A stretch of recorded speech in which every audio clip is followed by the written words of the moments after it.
la mauvaise gestion, par exemple, de ce monde. On parle de mauvaise gestion, de mauvais chefs d'État, de mauvais rois. On parle de la manière dont le monde est conduit et les mauvaises choses qui se passent dans ce monde. Donc, cette gestion-là, cette mauvaise gestion de ce monde, les responsabilités sont partagées entre les dirigeants de ce monde et l'Église. L'Église a sa part de responsabilité. Mais pourquoi? Voir le livre de Jacques. Jacques 1, verset 27. La religion pure et sans tache devant Dieu, notre Père, consiste à visiter les orphelins et les veuves dans leurs afflictions et à se préserver des souillures du monde. Voilà ce que le passage nous dit. Mais la Bible dit que les premiers chrétiens dans les églises primitives répondaient aux besoins physiques et spirituels des veuves et des orphelins. C'est ce que faisaient les premiers chrétiens. Ils répondaient aux besoins des veuves et des orphelins. Mais aujourd'hui, l'Église est préoccupée par les dîmes et les offrandes. L'Église est préoccupée par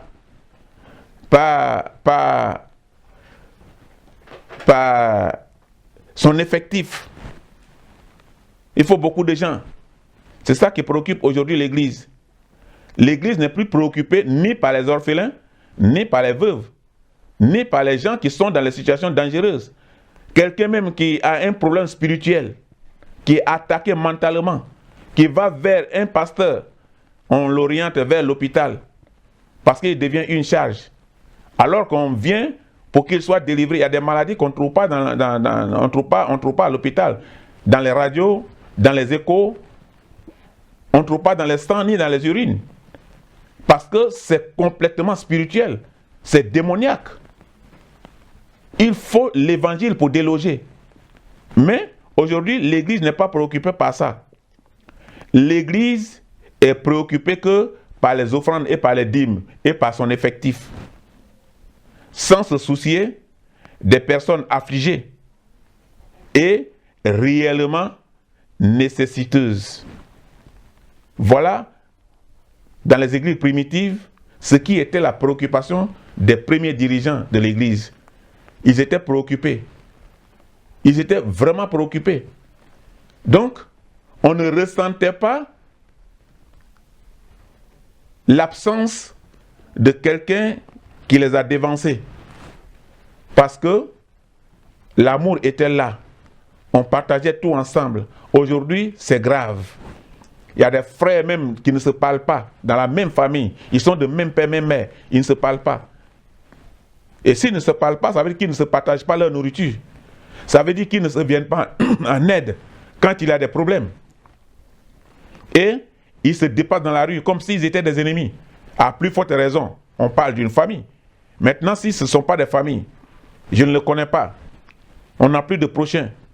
On ne connaît plus quelqu'un et on connaît notre argent. Et on a laissé le devoir que faisaient des hommes des églises primitives. Et c'était comme ça. On ne s'occupe même plus. L'église est maintenant préoccupée par ses intérêts. Donc, cette mauvaise gestion est partagée entre l'église et les dirigeants de ce monde. On ne peut pas seulement les accuser. On est là, on les accuse. Ah, ils sont mauvais. Ah, ils tuent les gens. Mais toi aussi, qui néglige ce que tu vois, et tu te dis serviteur de Dieu, te dis église, vous êtes des frères de l'église, des sœurs de l'église, vous êtes des membres d'une même église, mais il n'y a pas d'aide.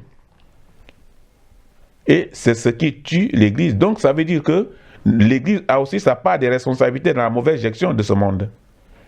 C'est ce que nous voyons aujourd'hui dans ce monde. Jean 13, verset 35.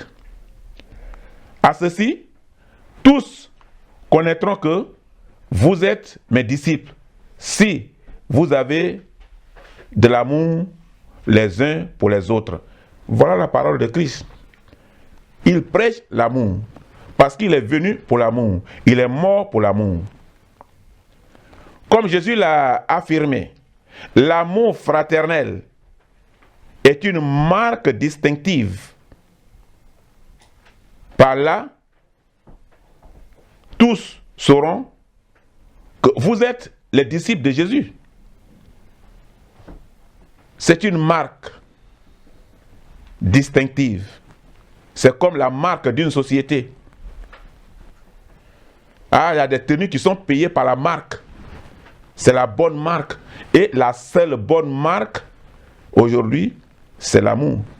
Et ça n'existe même pas. L'amour fraternel n'existe plus. Mais cette fraternité n'est pas seulement dans une seule famille, où on regarde seulement qu'autour de nous. Il y a la famille de Dieu aussi. Et cette fraternité doit s'élargir jusqu'à l'Église. Donc, c'est par là qu'on saura que tu es disciple de Christ. Si vous avez de l'amour entre vous, mais Jésus est mort pour l'amour d'humanité. Donc cet amour doit être exigé quand on devient chrétien. Ceci veut dire que si des chrétiens sont dans le besoin ou sont victimes d'une catastrophe, ou bien s'ils subissent des conséquences d'une guerre ou d'un conflit, mais les autres membres doivent trouver des moyens de leur venir en aide sur le plan spirituel et matériel. Mais ça manque aujourd'hui entre nous. Au contraire même, quand un frère qui a des problèmes pareils, quand il appelle, on ne prend pas son téléphone, on dit, ah cela, on dirait qu'il y a catastrophe chez eux. Peut-être il appelle pour demander l'argent. On dit que leur ville là est envahie, l'eau a pris. On dit que le vent a détruit tout là-bas. Et on ne prend plus. On dit à cela, on dit qu'il y a une maladie qui est venue là, c'est rentré dans leur ville là-bas. Donc on téléphone là-bas, on dit, il ne faut pas prendre, hein, c'est à cause de l'argent, il va demander, parce que la maladie est rentrée là-bas. Et maintenant, c'est devenu un monde où on s'aime que soi-même. On ne vient plus en aide à quelqu'un qui est dans les situations difficiles, qui pleure, et qui pleure réellement. Acte 4, verset 26. Les rois de la terre se sont soulevés et les princes se sont ligués contre le Seigneur et contre son oint. Les religieux et les puissants dirigeants de la terre n'ont pas voulu que Jésus-Christ règne sur eux. Ils ont refusé. C'est pourquoi on l'a conduit devant Pilate. Ils n'ont pas voulu que Jésus règne sur eux. Ils l'ont crucifié et ils l'ont pendu au bois. Mais Dieu l'a ressuscité. Mais avant, voilà leur préoccupation. Leur préoccupation, c'est leur royaume de ce monde. Et Jésus leur avait déjà précisé qu'il n'est pas concurrent de ce royaume. Mais Pilate, il pensait que Jésus était concurrent, puisque c'est le message qu'on lui a apporté. Et aujourd'hui, ce qui concerne nos dirigeants, c'est leur royaume. Les gens meurent dans les pays, c'est leur royaume qui les concerne. Hier, j'ai écouté la radio 24 où on dit que Paul Biya est porté disparu depuis que coronavirus est venu. Il est porté disparu de l'écran. On l'entend même, on ne sait même pas s'il vit. On dit, mais un tel président, c'est grave. La même manière qu'ils sont dit en Côte d'Ivoire contre Alassane Ouattara. Lui aussi, il est porté disparu de l'écran. Donc les gens, ils ne sont plus élus pour un peuple. Ils sont élus pour leur propre vie, pour la vie de leur famille. C'est de l'égoïsme. C'est de ça que Paul parle. C'est de ça que Paul parle. Et ces gens-là, il ne faut pas parler de Jésus devant eux. C'est pourquoi la Bible dit que ces grands dirigeants-là, ils n'ont pas voulu que Jésus règne sur eux. Donc il faut qu'ils soient pendus le plus tôt possible pour effacer son histoire. Donc c'est pourquoi on l'a conduit à la croix. Jésus-Christ fut condamné à mort par le préfet romain, Ponce Pilate,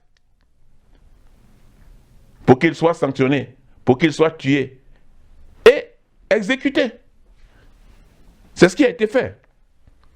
Ce jour-là, sa propre mère voyait une image d'une mort humiliante de son fils. Aucune femme ne l'accepte. Mais aujourd'hui, ça a été fait pour que nous ayons la vie. Ça a été fait pour que nous nous aimons. Mais le monde, si le monde vit le contraire, c'est parce que Jésus ne gouverne pas ce monde. Et celui qui gouverne ce monde-là, c'est un homme violent. Donc si tu veux gouverner dans ce monde, si tu veux avoir un royaume dans ce monde, prends l'exemple sur Pilate. Sachant que Jésus n'était pas victime, il l'a livré à la mort. Et après, il est allé laver sa main. Il dit, vous avez dit, hein, je ne suis pas dedans. C'est ce que les chefs d'État sont en train de faire. Ils donnent l'ordre à les policiers, aux militaires, aux gendarmes. Ils vont exécuter les gens depuis leur famille. Ils laissent les enfants orphelins, des femmes veuves. Et ils se font innocents. Et ils lavent les mains. C'est ce que Ponce Pilate a fait. Ponce Pilate a exécuté Jésus. Il a été mort sur ses ordres. Ce jour-là, sa mère était là. Et c'était devant elle que cette mort humiliante de son fils s'est annoncée. Et elle a vu de ses yeux. Celui qui est venu dans le monde pour instituer l'amour parmi le peuple égaré et égoïste sera conduit à la mort à cause du pouvoir. Et aujourd'hui, le pouvoir est devenu dangereux. Quand quelqu'un a un petit pouvoir aujourd'hui, il monte sur tout le monde, il piétine sur tout le monde, mais il ne pense pas à la mort, au nombre de jours qu'il a à passer sur la terre. Et il le fait. C'est par la mort de Christ que nous connaissons l'amour. Sinon, l'amour n'existe pas. C'est par la mort de Christ que nous connaissons l'amour. Ceci veut dire que l'amour est une bénédiction qui vient d'en haut. Ça vient de Jésus. Et quand tu pratiques l'amour, tu pratiques une bénédiction. Et tu reçois une bénédiction. Pour l'amour que tu pratiques. Parce que l'amour est une bénédiction qui vient d'en haut. Et nous sommes exhortés à vivre l'amour de Dieu. Mais aussi l'amour du prochain. Parce que Dieu, tu ne le vois pas. Il faut démontrer par ton prochain qui est en face de toi. Il faut l'aimer. L'amour de ton prochain. Qui nous donne droit d'être appelés bien-aimés frères. Quand on dit bien-aimé frère, c'est celui qui a cru. Le vrai converti, c'est celui qu'on appelle bien-aimé frère. Ce n'est pas le païen. Le païen n'est pas ton bien-aimé frère. Il peut être ton frère, mais il n'est pas ton bien-aimé frère. Par la mort de Jésus, l'amour du prochain est une clé pour améliorer le monde.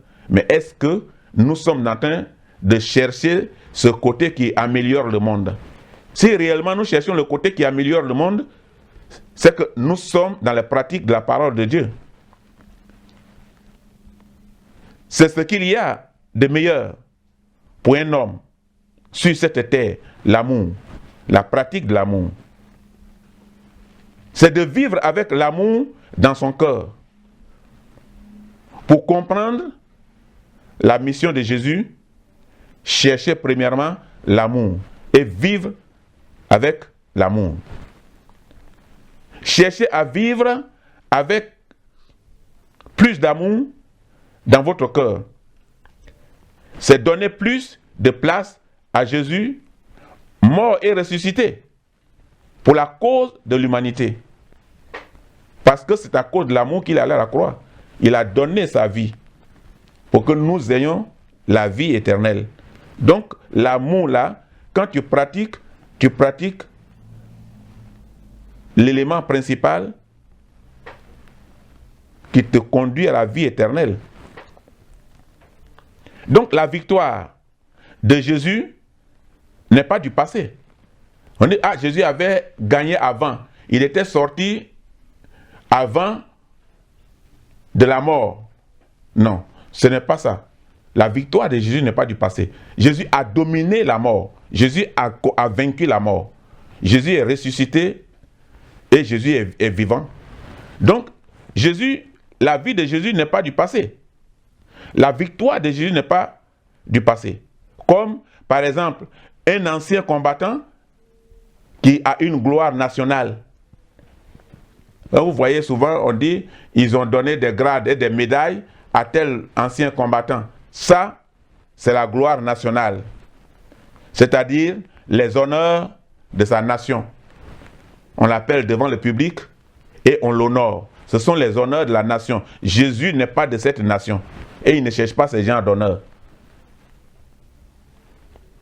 C'est pourquoi ceux qui l'ont compris le plus tôt possible l'ont crucifié. Il est vivant, Jésus-Christ, parmi nous.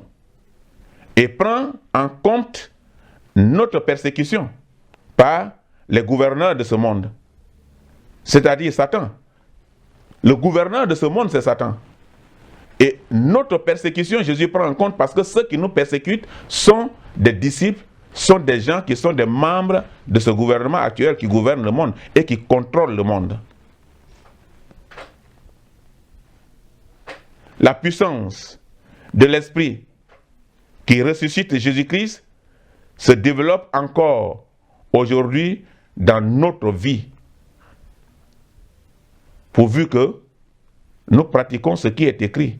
Nous suivons les lignes de notre Maître. Le Christ ressuscité est là. Et vous êtes ressuscité avec lui. Seulement restez fidèles et patientez-vous. Les gens parlent du jugement contre ce monde. Le moment n'est pas venu. Le moment viendra. Mais regardez déjà que le moment n'est pas venu. Comment le monde est troublé devant des épidémies seulement. Les chefs d'État sont cachés. D'autres n'apparaissent plus sur l'écran. Les militaires ont peur avec les armes. Les commandants de camp. Tous sont paniqués. Et quand le jugement de Christ viendra alors, voilà que devant simplement des signes du ciel, les choses changent et paniquent le monde. Et le jugement de Jésus viendra bientôt. Prenez patience. Nous allons conclure là ce matin. Vous êtes morts maintenant. Vous êtes vivants avec Jésus. Parce que vous étiez morts avant par le péché. Maintenant, vous êtes vivants. Et l'énergie du Christ vivant vous a transformé. Donc, n'ayez pas peur. Jésus reviendra. Mais son gouvernement n'a pas encore commencé ses activités. Sa puissance est parmi nous. Et sa puissance nous conduit, nous qui l'avons accepté. Donc, l'Esprit, la puissance de l'Esprit qui ressuscite Jésus se développe encore aujourd'hui dans notre vie. Donc, ce qu'il veut dire que l'énergie de Christ vivant vous a transformé. Par Jésus-Christ, vous êtes dans un monde nouveau. Nous qui avons cru en Jésus, nous sommes dans un monde nouveau. Jésus se trouve dans un monde nouveau. Pas ce monde-là, ce monde souhait-là. Il n'est pas là, il n'est pas en train de gouverner là. Satan est en train de diriger ce monde. Nous sommes des gens du monde nouveau. La résurrection de Jésus-Christ est un pouvoir qui domine la mort. Que Dieu nous bénisse. Amen.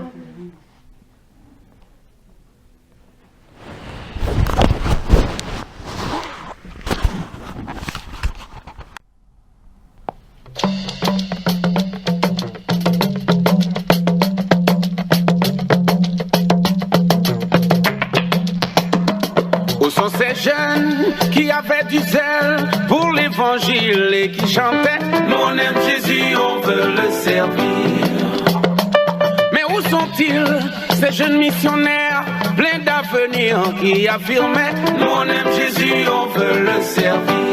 Le servir, servir. Ah, ils l'ont dit. Oh, yo, nous on aime Jésus, on veut le servir. Nostalgie, redites-moi ça. Ah, ils l'ont dit. Oh, yo, yo, nous on aime Jésus, on veut le servir. Dommage, dommage, dommage, il fait noir sur la terre. Qui pourra éclairer ceux qui sont aveuglés, qui marchent dans l'obscurité? Réveillez-vous.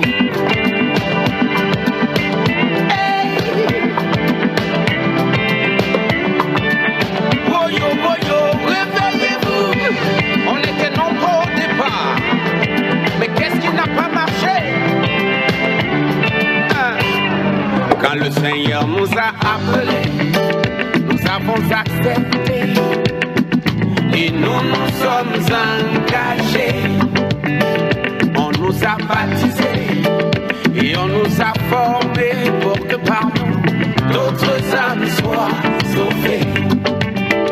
Alors il nous a appelés lumière du monde, mais hélas, la terre est sans lumière. C'est que des éclairs, oh hélas. Au secours sont passés les missionnaires. Pourtant quand il nous a appelés, il nous a pas forcés. C'est nous qui nous sommes engagés. Et on nous a baptisés, puis on nous a enrôlés pour que par nous d'autres âmes soient sauvées. Alors il nous a appelés celles de la terre, mais hélas, la vie est de plus en plus fade, car le sel a perdu de sa saveur. Oh, hélas, on ne doit pas trahir l'Éternel.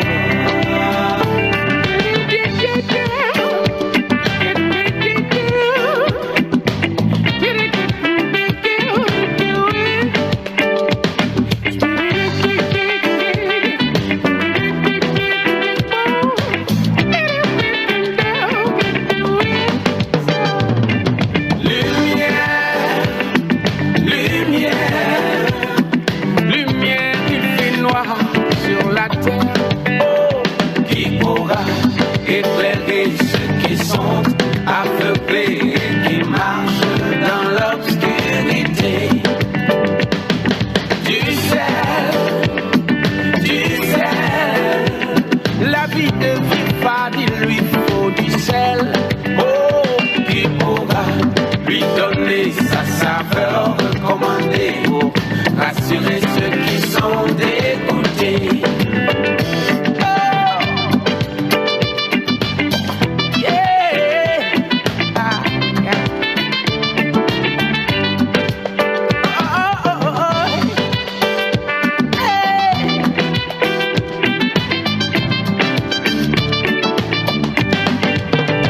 Il nous a pas forcés, c'est nous qui nous sommes engagés, on a signé. Alors il faudra assumer. Quand on se dit baptisé, baptisé, confirmé, le jour c'est chaud là. Non, c'est pas le moment de s'exiler. Hey, il nous a pas forcés, c'est nous qui nous sommes empressés, on a signé. Alors il faudra assumer. L'humanité aveuglée, faut le voir, ça fait pitié. Oh, quand on dit lumière, ça doit briller. Alors lumière, lumière, lumière, il fait noir sur la terre. Oh, qui pourra éclairer ceux qui sont aveuglés et qui marchent dans l'obscurité. Oh, du sel, Dieu veut du sel parmi nous, mes amis. La vie de vie fade, il lui faut du sel. Oh, sa saveur recommandée.